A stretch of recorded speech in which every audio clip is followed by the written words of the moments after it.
MG రావు గారు, ప్రపంచంలో అతిపెద్ద గ్యాస్ బావి అయిన సౌత్ ఫోర్స్ పై దాడి జరిగినట్టు తెలుస్తుంది. దీనివల్ల అసలే గ్యాస్ కొరత కాస్త తీవ్ర గ్యాస్ సంక్షోభంగా మారే పరిస్థితి ఉందంటారా?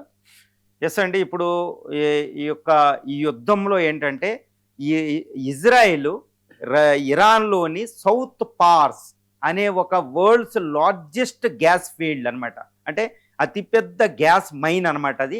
దాని మీద అటాక్ చేయడం. ఇరాన్ అంటేనే గ్యాస్ ఉంటది. అంటే సౌత్ పార్స్ అని ఈ పర్షియన్ గల్ఫ్ తీరం, Gulf of Oman, Persian Gulf, ముఖ్యంగా పర్షియన్ గల్ఫ్ తీరంలో ఈ యొక్క సౌత్ పార్స్ అనేది ఉంటదనమాట. మనకు మ్యాప్‌లో చూపిస్తున్నట్టు. ఈ సౌత్ పార్ అనేది ఈ సౌత్ పార్ అనేది ఇరాను, ఖతార్ సంయుక్తంగా ఈ పర్షియన్ గల్ఫ్ సముద్రంలో ఉంటుంది. దీన్ని ఆఫ్ షోర్ గ్యాస్ ఫీల్డ్ అని పిలుస్తారు. ఇది వరల్డ్స్ లార్జెస్ట్ గ్యాస్ ఫీల్డ్. ఇప్పుడు ప్రపంచంలో గ్యాస్లో 30% ఈ ఒక్క గ్యాస్ ఫీల్డ్ మాత్రమే సప్లై చేస్తూ ఉంటుందన్నమాట ఈ సౌత్ పార్స్ అనేది. ఈ సౌత్ పార్స్ అనేది ఖతారు, ఇరాన్ సంయుక్తంగా ఉంటుంది. దీంట్లో ఉండేది ఏంటంటే 9,700 చదరపు కిలోమీటర్ల గ్యాస్ బావ్ అనమాట ఇది. ఇందులో 6,000 ఈ ఖతార్కు ఉంటే మిగిలిన 3,700 చదరపు కిలోమీటర్ ఇరాన్కు ఉంటుంది. ఈ Qatar 18 billion cubic feet per day produce చేస్తే అది 2 బిలియన్ క్యూబిక్ ఫీట్ ఆఫ్ గ్యాస్ని అది ప్రొడ్యూస్ చేస్తూ ఉంటుంది ఇరాన్ అనమాట. ఇరాన్ ఆంక్షల వల్ల అది ప్రొడ్యూస్ చేయలేకపోతుంది అనమాట. ఇంత లార్జెస్ట్ ఫీల్డ్ని ఇజ్రాయెల్ అటాక్ చేసింది. ఇది ఎంత అంటే సుమారు దీంట్లో ఉండేది 1800 trillion cubic feets of gas ఉంటుంది. అంటే సుమారు కొన్ని వందల సంవత్సరాల పాటు ఈ ప్రపంచ అవసరాలను తీర్చేంత గ్యాస్ బావ అనమాట. అంటే 300 నుంచి 400 సంవత్సరాల పాటు ప్రపంచ డిమాండ్ని తీర్చగలిగే అది గ్యాస్ బావ అనమాట. ఈరోజు ఇజ్రాయిల్ ఉపయోగించిన ఈ వైమానిక దళం ద్వారా దాడి వల్ల ఇరాన్లో అక్కడ మంటలు వ్యాపించి బ్లోఅవుట్లు వస్తున్నాయని తెలుస్తుంది. దానికి ప్రతిఘటనగా ఇరాన్ కూడా ఇటువైపు ఉన్న ఖతారు, ఇటువైపు ఉన్న సౌదీ అరేబియా, ఈ తర్వాత కువైట్లో ఉన్న గ్యాస్ ఫీల్డ్స్ని అటాక్ చేయడం అనమాట. వెంటనే ట్రంప్ రంగంలో దిగాడు. ఈ గ్యాస్ ఫీల్డ్ని అటాక్ చేయగానే ప్రపంచంలో ఆయిల్ రేటు కూడా మనకి 106, 103 డాలర్లు ఉన్న బ్యారెల్ కాస్ట్ 109 అయిపోవడం, 114 వచ్చేయడం ఇక్కడ మనకు కనపడుతుంది అనమాట. ఇటు జపాను, బ్రిటన్లో బ్రెంట్ క్రూడ్ ఆయిల్ రేట్లు అని ఉంటాయండి, పెరిగిపోయింది అనమాట. వెంటనే ట్రంప్ రంగంలో దిగి ఇజ్రాయిల్ ఈ అటాక్ చేయడం తప్పు, ఈ అటాక్ ఇలాంటిది ఇంకో 20 రోజు యుద్ధంలో మనం చూస్తున్నాం అనమాట. ఈ సౌత్ పార్స్ అనే గ్యాస్ ఫీల్డ్ మీద ఇజ్రాయెల్ అటాక్ చేయడం వెనకాల ఉద్దేశం ఏంటి?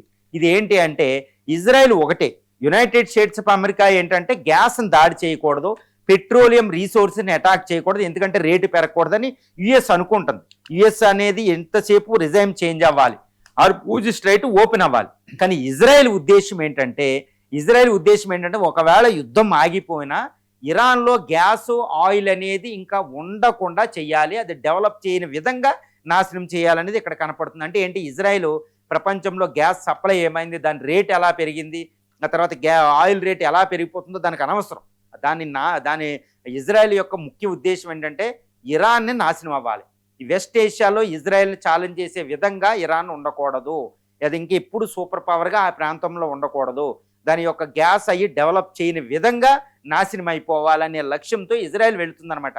కానీ యుఎస్ అలా కాదు, దీని మీద వెళ్ళకూడదు. ఇప్పుడు కర్గ్ ఐలాండ్ మీద అటాక్ చేసినప్పుడు B-2 బాంబర్లో కూడా అక్కడ ఆయిల్ రిజర్వ్స్ మీద అటాక్ చేయాలి, ఆయిల్ బావుల మీద, స్టోరేజ్ డిపోల మీద, కేవలం మిలిటరీ టార్గెట్ల మీద చాలా జాగ్రత్తగా మెటిక్యులస్గా యుఎస్ అటాక్ చేసిందండి.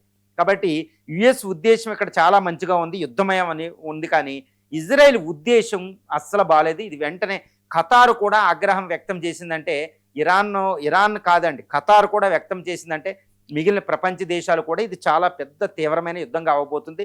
ఇప్పుడు ఈ సౌత్ పార్స్ మీద అటాక్ చేసేటప్పటికి వెంటనే ఇప్పటికే యుద్ధం ఆగితే ఏదైనా గ్యాస్ వద్దనుకున్నాం, యుద్ధం ఆగిన తర్వాత కూడా ఈ గ్యాస్ యొక్క బావుల్ని, మళ్ళీ వీటిని మైనింగ్ ప్రాసెస్ని ఇదంతా నాశనమై ఉంటుంది. మళ్ళీ యుద్ధం ఆగిన తర్వాత కూడా కొన్ని రోజుల దాకా గ్యాస్ వచ్చే పరిస్థితి లేదు. అంటే ఏంటి, ప్రపంచం చాలా విపత్కర పరిస్థితుల్లోకి వెళ్ళబోతుంది. ముఖ్యంగా ఇండియాలో ఈరోజు రెస్టారెంట్లు లేవు, గృహ అవసరాలకు వెళ్తే మిగిలిన అవసరాలు లేవు, ఈవెన్ గృహ అవసరాలకు కూడా కొరత ఏర్పడబోతుంది కొన్ని వారాలు. కాబట్టి ఇలాంటి పరిస్థితుల్లో గ్యాస్ ఫీల్డ్ పేలడం అంటే that is very bitter and bad news for the Indians అనమాట. ముఖ్యంగా ఇంకా వరల్డ్ అలాగే ఉంది, యూరోపియన్ అయితే ఇంకా ఘోరంగా ఉంది. ఎందుకంటే రష్యా, వెనుజులా, ఈ యొక్క యూరోపియన్ యూనియన్, అమెరికా, ఈ యొక్క ఇండోనేషియా, ఈ సౌత్ ఈస్ట్ ఏషియన్ నేషన్స్ ఏవి కూడా ప్రపంచ అవసరాలకు సరిపడే గ్యాస్ని ఇవ్వలేవు. కేవలం ఖతార్ మాత్రమే, తర్వాత బహ్రెయిన్, ఇరాన్ మాత్రమే అవసరాలను తీర్చగలవు. కాబట్టి ఈ సౌత్ పార్స్ మీద అటాక్ అంటే అది చాలా తీవ్రం, యుద్ధంలోనే అతిపెద్ద దుష్ఫలితం. దీని రామిఫికేషన్స్ వరల్డ్ మీద చాలా చాలా తీవ్రంగా ఉండబోతున్నాయి.